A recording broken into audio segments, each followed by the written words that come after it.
کے حوالے سے آپ دیکھ لیجئے کہ حضور کی آمد پہ خوشیاں منانا یہ تو صحابہ کا طریقہ ہے۔ مسلم شریف کی کتاب الزہد کے اندر حدیث شریف موجود ہے، اور شرح مسلم کے اندر یہ جلد نمبر 7 صفحہ 990 پر موجود ہے کہ منظر کیا تھا۔ کہا فَصَعِدَ الرِّجَالُ وَالنِّسَاءُ فَوْقَ الْبُيُوتِ، مرد اور عورتیں گھروں کی چھتوں پر چڑھ گئے۔ فَتَفَرَّقَ الْغِلْمَانُ وَالْخَدَمُ، اور غلام اور نوجوان بچے یہ کیا ہوا، فی الطرق، گلیوں چوکوں چوراہوں کے اندر حضور کی آمد کا استقبال کر رہے تھے۔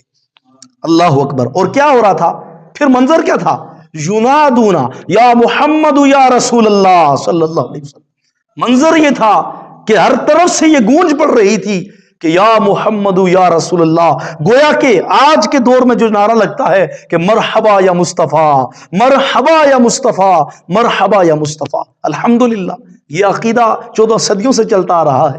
اللہ تعالی ہم سب کو اسی پہ